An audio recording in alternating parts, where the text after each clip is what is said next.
నమస్కారం, మీరు చూస్తుంది ఐడ్రిప్. నేను మీ కీర్తి. నాతో పాటు ప్రముఖ ఆస్ట్రాలజర్ బ్రహ్మశ్రీ గోరుగుంట్ల సురేష్ బాబు గారు ఉన్నారు. వారితో మాట్లాడి ద్వాదశ రాశుల వారికి ఈ జూన్ మంత్ అంతా ఎలా ఉందో తెలుసుకుందాం. నమస్తే అండి. కీర్తి గారు నమస్కారం అండి. సో ద్వాదశ రాశుల వారికి జూన్ నెల ఎలా ఉంది అంటే, ఇంతకుముందు మనం గురు మార్పు గురించి తెలుసుకున్నాము. వివిధ రాశుల వారికి ఎలాంటి ఎఫెక్ట్స్ వస్తున్నాయి, ఎవరు ఎలాంటి రెమెడీస్ని ఫాలో అవ్వాలి తెలియజేశాం కదా. సో ఆన్ ది హోల్గా జనరల్గా ఈ మాసం రాశి ఫలాలు తెలుసుకుందామండి. సో ఓం గం గణపతియే నమః. స్వర్ణలక్ష్మి నమస్తే అస్తు. పరబ్రహ్మ స్వరూపిణి రాజ్యం దేహి ధనం దేహి సర్వకామాంచ దేహి మే. ముందుగా 12 రాశుల వారందరికీ స్వర్ణలక్ష్మి అమ్మవారు యొక్క కృపా కటాక్షం దొరకాలని, తద్వారా ప్రతి ఒక్కళ్ళు ప్రతి నిమిషం నవ్వుతూ హ్యాపీగా ఉత్సాహంగా ఉండాలని, అంతేకాకుండా ప్రతి ఒక్కరికి శోభాయమానంగా ప్రతిదీ వాళ్ళ చుట్టూ వాళ్ళ కళ్ళతో చూసే ఒక గొప్ప శక్తి వాళ్ళకి కావాలని, అంతేకాకుండా రాజ్యాధికారం, ప్రతి ఒక్కళ్ళకి ఒక అధికారం, పవరు, స్టేటస్, దర్పం అందరూ ఉండాలి కదండి. మనిషి జన్మ ఎత్తిన తర్వాత అన్నీ ఉండాలి కదా. వీటితో పాటు విపరీతమైన ధనంతో పాటు ఇంకా వాళ్ళకి ఇష్టకామ్య సిద్ధి, వాళ్ళ మనసులో ఏవో ఉంటాయండి రకరకాల కోరికలన్నీ కూడా తక్షణమే అమ్మవారు నెరవేర్చాలని చెప్పేసి, ఈ 12 రాశుల వాళ్ళకి చక్కగా శుభంగా ఉండాలని చెప్పేసి, ఐశ్వర్యవంతంగా ఉండాలని చెప్పేసి మనం కోరుకుంటూ చక్కగా ఈ 12 రాశులు ఎలా ఉందో చెప్పుకుందాం. 12 రాశులకు వెళ్ళబోయే ముందు ఈ మాసం ఒక విశిష్టత, ఈ మాసంలో రాబోయే ప్రముఖమైన రోజులు ఏమైనా ఉంటే ఒకసారి గుర్తు చేసుకుందామండి.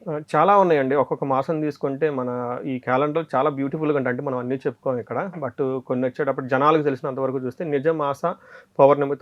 అధిక మాస జ్యేష్ఠ మాస పౌర్ణమితో స్టార్ట్ అయ్యి మనకి నిజ జ్యేష్ఠ మాస పౌర్ణమితో ఈ మంత్ అంతా ఎండ్ అవుతుంది. అంటే 2 పౌర్ణముల మధ్య ఈ టోటల్ మాసం అంతా ఉందని చెప్పుకోవచ్చు.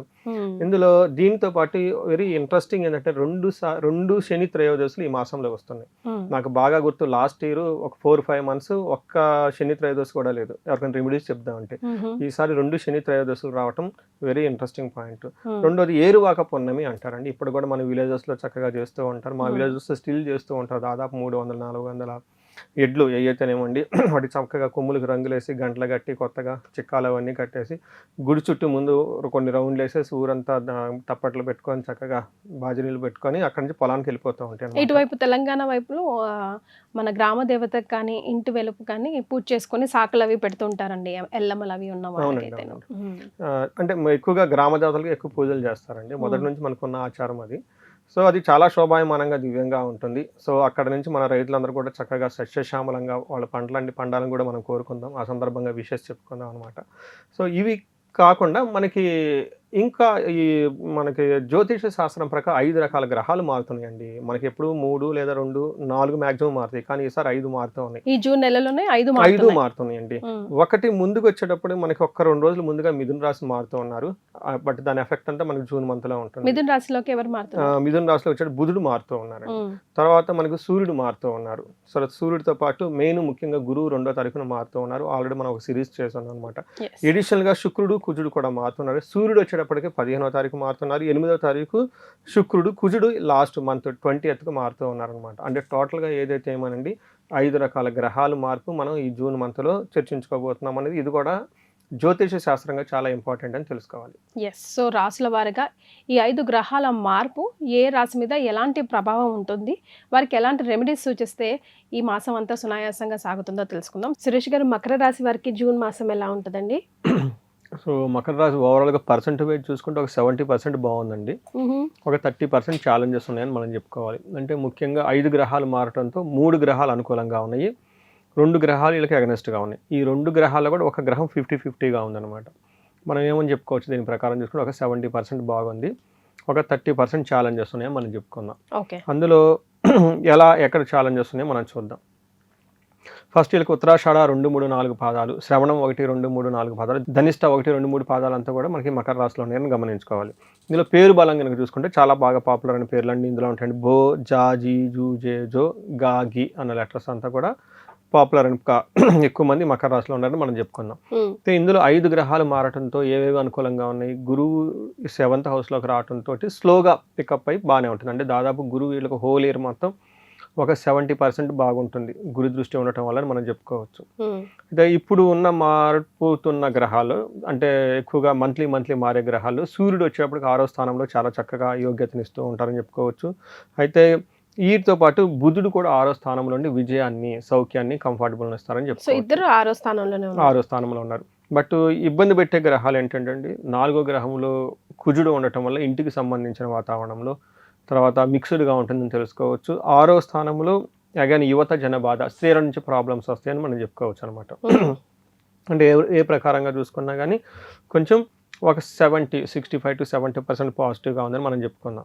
ఇందులో ఫస్ట్ సూర్యుడు వీళ్ళకి 6వ స్థానంలో రావటం అంటే ఇస్ వెరీ గుడ్ అండి. లాస్ట్ 2 months నుంచి కొంచెం స్టాగ్నేటెడ్గా ఉన్న వీళ్ళు చాలా వరకు ప్రొఫెషనల్ మ్యాటర్స్లో ఒక కంట్రోల్గా ఉంటుంది. వీళ్ళ మీద కొంచెం ఆధిక్యత వచ్చే అవకాశం ఉంటుంది. వీళ్ళకి 6వ స్థానంలో సూర్యుడు ఉంటే ఏమవుతుంది, యత్న కార్య సాధనం అంటే అనుకున్న పనులు జరుగుతూ ఉంటుంది. అనారోగ్యంగా ఎవరైనా ఉంటే వాళ్ళకి హెల్త్ చాలా బాగుంటుంది, సంతోషకరంగా ఉంటుంది, ధనధాన్యం సమృద్ధిగా ఉంటుందని చెప్తూ ఉంటారు. అంటే టోటల్గా అనుకున్న పనులన్నీ అవుతూ ఉంటుంది. చాలామందికి జాబులు రాని వాళ్ళకి జాబులు వచ్చే అవకాశం ఉంటుంది, కొత్తగా ఆఫర్స్ వచ్చే అవకాశం కూడా చాలా బాగుంటుంది. ఎప్పుడైతే సూర్యుడు అనుకూలంగా ఉన్నారో అథారిటీ, పవర్ ఇవి కూడా సహజంగా వాళ్ళకి బాగుంటాయని చెప్పుకోవాలి. అయితే కొంచెం ఇబ్బంది పెట్టే పరిస్థితులు ఏంటంటేనండి, కుజుడు అని చెప్పుకోవాలి. కుజుడు 4వ స్థానంలో ఉంటే మిక్స్డ్ రిజల్ట్ అని చెప్పుకుంటారు. అంటే అలాంటి ఓవరాల్గా మనీ ఫ్లో బాగుంటుంది, ఒక మంచి పేరు ప్రఖ్యాతులు కూడా ఉంటుంది. బట్ ఎక్కడ ప్రాబ్లం ఉంటుంది అంటే మానసిక ఆందోళన ఎక్కువగా ఉంటుంది. తర్వాత ధనక్షయం, విపరీతంగా ధనం ఖర్చు అయిపోతుంది అని చెప్తారు. అంటే మనకేం చేస్తారు, భాగ్యహాని, భయం, క్రూరం, బంధువైరం, ధనక్షయం, రోగాది పీడనం, సంతాపం అని చెప్తూ ఉంటారు. అంటే వీళ్ళు బాగా సాడ్ మూడ్లో ఉంటారు, బంధువులతో వైరలతో గొడవలు అయ్యే అవకాశం ఉంటుంది. క్రూర బుద్ధి, వీళ్ళు చాలా వైలెంట్గా బిహేవ్ చేసే అవకాశం ఎక్కువగా ఉంటుంది. 4వ స్థానంలో కుజుడు ఉండటం వల్ల మిక్స్డ్ రిజల్ట్ అని చెప్తారు. తల్లికి అనారోగ్యంగా ఉంటుంది. బట్ ఎవరికైతే శత్రువులు ఉంటారో వాళ్ళతో కలిసి కనుక కూర్చొని మాట్లాడుకుంటే అది పై చేయి అవుతుంది, రియల్ ఎస్టేట్ వాళ్ళకి బాగుంటుందని చెప్తారు మనకి. ఓకే. అయితే అగైన్ శుక్రుడు వీళ్ళకి 7వ స్థానంలో ఉండటం అగైన్ మిక్స్డ్ రిజల్ట్ అని చెప్తారు. జనరల్గా ఏమవుతుందంటే 6వ స్థానంలో శుక్రుడు ఉంటే లేడీస్తో గొడవలు, భేదాభిప్రాయాలు 7వ స్థానంలో ఉంటే వీళ్ళకి ఏమవుతుంది, కోపస్తదహ భీతి, సర్వదా క్లేశ జీవనం, స్త్రీ జాడ్యం, మేహరోగాది భృగో అని చెప్తూ ఉంటారు. అంటే వీళ్ళకి కొంచెం షుగర్ లాంటి, బీపీ లాంటివి వచ్చే అవకాశం ఎక్కువగా ఉంటుంది, కటుగా మాట్లాడటం, మెయిన్ స్త్రీలతో భేదాభిప్రాయాలు ఉంటాయి. ఇన్ కేస్ స్త్రీలు అయితే జెంట్స్తో, పార్ట్నర్స్తో, వాళ్ళతో భేదాభిప్రాయాలు వచ్చే అవకాశం ఉంటుంది. టోటల్గా కొంచెం ఇది టఫ్ అయిన పొజిషన్ అని మనకి చెప్పుకోవచ్చు. తర్వాత అనవసరమైన చెప్పుకోలేని కొన్ని కొద్ది వ్యాధులు అవన్నీ కూడా అవకాశం ఉంటుంది, కేర్ఫుల్గా ఉండాలి. అయితే అగైన్ సేమ్ శుక్రుడు లవ్, రొమాన్స్, ప్లేజర్ టిప్స్, బయటకు వెళ్ళటం అవంతా బాగుంటుంది అని చెప్పుకోవాలి. సో మనం చూసుకున్నాం కదండి, ఏ ప్రకారం చూసుకున్నా కానీ గ్రహాలకు కొంచెం ఎక్కువగా అనుకూలంగా ఉన్నాయి, బట్ ఇబ్బందులు పెట్టే కూడా ఉన్నాయి. కాబట్టి కొంచెం ప్లానెడ్గా వెళ్తే బాగుంటుందని మనం చెప్పుకోవచ్చు అనమాట.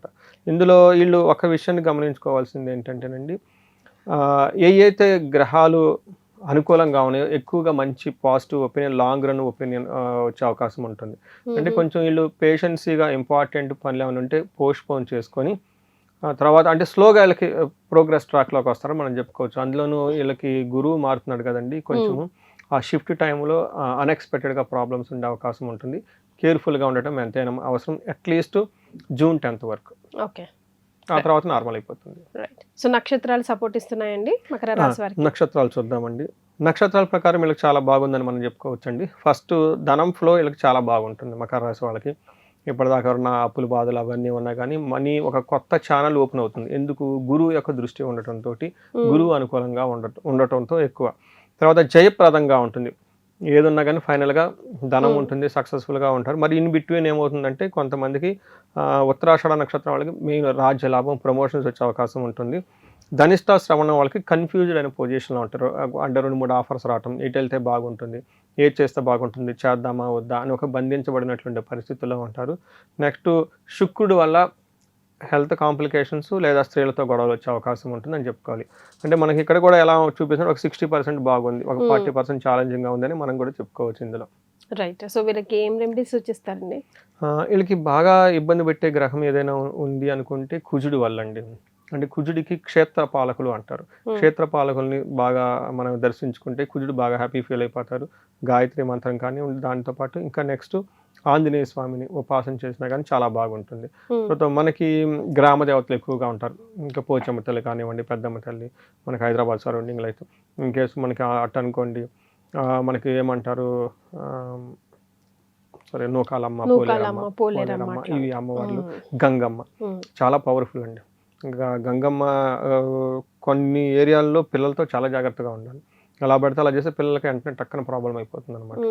అందుకని అక్కడ లోకల్ క్షేత్ర పాలకులు దర్శనం చేసుకొని గ్రామ దేవతలు దర్శించుకొని చాలా ఈజీగా వాళ్ళు వరాలు కూడా ఇస్తారండి. ఒక ఆగి చక్కగా ఒక చిన్న నమస్కారం పెట్టుకున్నాక దే ఫీల్ వెరీ హ్యాపీ అండి. చాలా ఎఫినిటీ ఉంటుంది. పర్టికులర్గా మనం ఎక్కడ ఏ ఏరియాలో ఉంటామో ఆ ఏరియాకి కంపల్సరీ చేసుకుంటూ ఉండాలి. సో నేను హైదరాబాద్ కొత్తగా వచ్చాను కాబట్టి అక్కడ నుంచి నేను మాకు ఉన్న నా సరౌండింగ్లో పోచమ్మ తల్లి ఉంటుంది. ఖచ్చితంగా వెళ్ళి దండం పెట్టుకున్నాను అసలు ప్రతి ఇంపార్టెంట్ అట్లీస్ట్ కార్లో వెళ్ళేటప్పుడు. ఎందుకంటే మనం ఆ ఏరియాలో ఉంటున్నాం కాబట్టి ఆ అమ్మవారి యొక్క కృప లేకుండా మనం ఏం చేయలేం. ఎందుకంటే గ్రామ దేవతలకి, పెద్దలకి, కులదేవతలకి, గురువులకి అంతా అయిపోయిన తర్వాత ఇష్టకామ్యాలు చేయాలి. 8-9 మంది దేవతలందరినీ మనం వద్దనుకున్నా కానీ వాళ్ళందరినీ పితృదేవతలకు అయిపోయిన తర్వాత మెయిన్ పూజలు చేసుకోవాలి. మనం అటు పోయి ఇటు పోయి తీర్థయాత్రలు చేసుకొని గ్రామ దేవతలు వదిలేస్తే అసలు అయింది అక్కడ పుణ్యం అట్టే పోతుంది, ఇంటికి ఎక్కడ వస్తుంది. చాలా మంది క్షేత్రాల దర్శనాలు వెళ్ళినందుకు ఇంట్లో గొడవలు అవుతాయి, గమనించుకోండి. చాలా మంది నాకు కూడా చెప్తుంటారు, ఏమంటే మేము ఆ గుడికి వెళ్ళాము ఈ గుడికి వెళ్ళాము అలా ఎందుకు. నిన్నగాక మొన్న వేరే వాళ్ళు చేశారు, వాళ్ళు ఎక్కడో శివాలయం అంట 200 సంవత్సరాల నాటి శివాలయం రెనోవేట్ చేసుకొచ్చారు చాలా ఖర్చు పెట్టి. ఇంట్లో అంటే వీళ్ళంతా ఎక్కడెక్కడ దూర ప్రదేశాల్లో ఉంటున్నారు అనమాట. వచ్చిన కాంచి ఆడపిల్లలందరికీ బాగుండట్లేదండి అది అని చెప్పారు. ఎందుకంటే ఉన్న క్షేత్రంలో అక్కడ దేవతల్ని, గ్రామ దేవతల్ని అవి సరిగా మనం పాటించకపోతే ఈ ప్రాబ్లమ్స్ ఎఫెక్ట్స్ ఉంటుంది ఖచ్చితంగా. వాళ్ళకి మానసికంగా అశాంతి ఉంటుంది, ఎంత పెద్దగా చేసాం సాటిస్ఫాక్షన్ లేదు, ఏదో పోగొట్టుకున్న ఫీలింగ్ ఉంటుంది. మనకి కాంతార మూవీలో సూపర్ చెప్తారు అసలు. ఆ గ్రామ దేవత మనం ఉండే ప్లేసే మనకి సరిగా లేకపోతే ఇంకెట్లండి. అక్కడ ఒక దేవత, ఒక శక్తి, ఒక ఎనర్జీ ఉంటుంది కదండి. సపోజ్ చూడండి, ఇక్కడ నుంచి వేరే ఊరికి ఎంత దూరం ఉంటుందండి, 3-4 కిలోమీటర్స్ మినిమం ఉంటుంది కదా. మరి మధ్యలో ఎక్కడ ఇళ్ళు ఉండవు, ఆ ప్లేస్లో అక్కడే ఇళ్ళు ఉంటాయి, ఆ ప్లేస్లో అక్కడే వాళ్ళకి భోజనం దొరుకుతుంది, నీళ్లు దొరుకుతుంది, మధ్యలో ఎక్కడా దొరకదు. ఆ ప్లేస్కి ఒక ఎనర్జీ ఉంటుంది, చాలా ఇంపార్టెంట్. అక్కడ ఉన్న ఎనర్జీని మనం రెస్పెక్ట్ అవ్వటం మన గ్రామ దేవతల రూపంలో పెట్టుకుంటూ ఉంటాం అనమాట.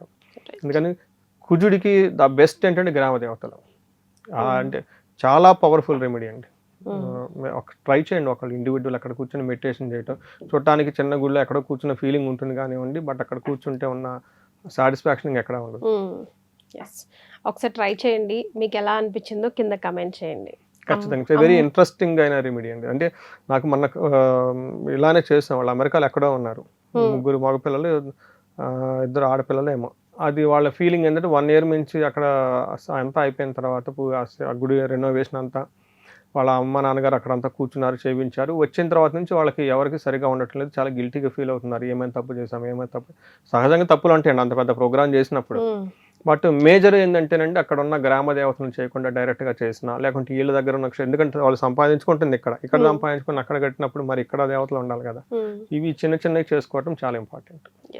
చాలా సంతోషం అండి. And for more videos, please subscribe to iDream. Please subscribe to iDream. Please subscribe iDream. And please subscribe to iDream. For more videos, subscribe to iDream. please like, share and subscribe to the channel. Congratulations, iDream. Subscribe to iDream. Subscribe to iDream. So subscribe to iDream Media. iDream ki iDream team andarki huge congratulations. Please subscribe iDream Media. Please subscribe to iDream. Subscribe iDream. Please subscribe to iDream. iDream అంటే నా కళల channel subscribe చేసుకున్న నోరు తిరుగుతలేదు, మీరైతే గంట గుర్తు కొట్టండి. For more such videos, please subscribe to iDream. Subscribe to iDream. Please subscribe to iDream. Please subscribe iDream Media. Please do subscribe to iDream. Please subscribe to iDream Media. For best entertainment and information, please subscribe iDream. And don't forget to subscribe to iDream.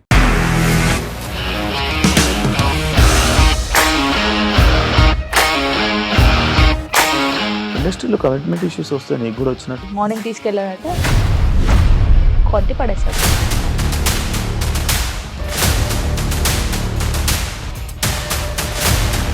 కూడా చూడలేదు ఈ cinema అని చెప్పడానికి కూడా చాలా ధైర్యం కావాలి. అది నిజం కదా, దాంట్లో ధైర్యం ఏంటి? ఇది నెక్స్ట్ డే ప్లేట్ మార్చేస్తే తప్పు కదా. As of now we are comfortable this అని నేను అనుకున్నాను. రష్మిక గారిది మీది ఒకే ఊరు అంటే కదా. నీకు కోపం వచ్చిందంటే బాగా తిట్టేత్తరా? తిట్టేద్దామండి. నిజంగా గేమ్ ని ఎలా చేంజ్ చేయగలిగారు? ఏపీఎస్ఎఫ్సి వాళ్ళకి 6 నెలల్లో నేను 6 లక్షలు కట్టా. బిజినెస్ చేయాలనుకుంటే it is as difficult as riding a tiger.